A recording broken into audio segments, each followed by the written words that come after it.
the very famous Dr. Marius Bernard from South Africa. He has pioneered the notion of critical insurance. He's written the first manual on critical insurance, and his mission is to spread the notion of critical insurance all over the world. Today he's with us here, and he will talk. His talk is entitled, How to Stay Motivated Every Day. Please, ladies and gentlemen, give a very warm welcome to Mr. Alphonso B. Franco. Thank you, Phoenix. Ni hao. No, you can do better than that. Ni hao. It's good. Good morning, ladies and gentlemen. At the sound of three, I'll count 1, 2, and 3. When I count 3, I want you to make the loudest noise possible that you have made ever. I want this to be heard in Canada. Are you ready? 1, 2, 3. Clap. Woo. Woohoo. Please take your seats. Let me explain that in a minute.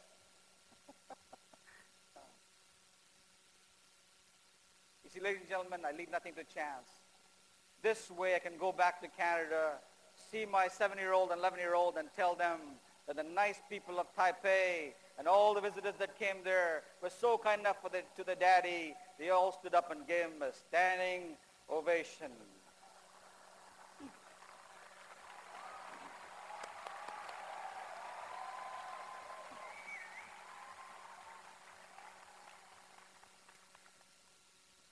I'd like to close. See, ladies and gentlemen, we can find motivation in our own lives.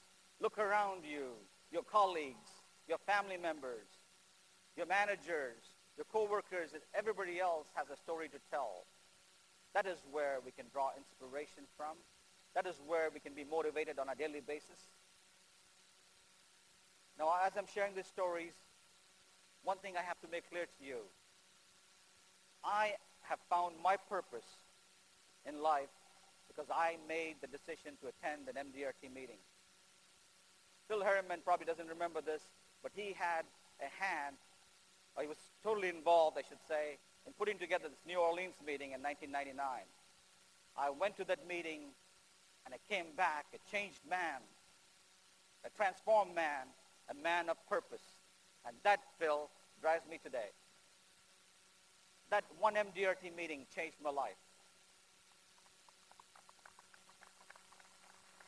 Dutch painter Vincent van Gogh said, "You're not put on earth to bring home your pay, but you're put on earth to do your job with such passion and such intensity that your job becomes a calling, a spiritual calling."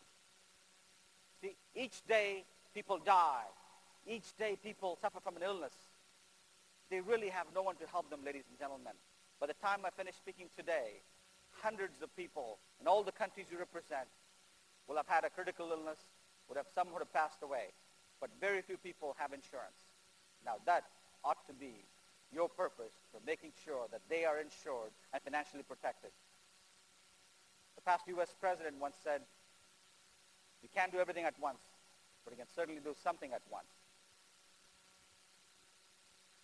We have this opportunity to change how we have worked in the past, how we have produced in the past. My fourth story is of my friend Dr. Marius Barnard from South Africa. In 1967, he assisted his brother, I should say, Dr. Christian Barnard, in performing the first heart transplant surgery. He was one of the first people to call for the end of apartheid, to call for the release of Nelson Mandela. Why did he do that? Because it was the right thing to do, because he cared about people. And he served time in the South African Parliament for 9 years as a member of Parliament. And then he quit. When I asked him why he quit, he said, Alphonso, in my country, politicians and diapers have one thing in common. It should both be changed regularly and for the same reason. This gentleman went on to create critical illness insurance in 1983. He was not an insurance person. He was a medical doctor. Why did he do that? Because he wanted to help humanity. That's why he did that. Marius Bernard also went on to open heart clinics throughout Romania, throughout the Eastern Bloc. He operated on children under the age of 24 hours old. These are people, ladies and gentlemen, that have made a choice to change the world in their own little way. What are you willing to do to change your world today?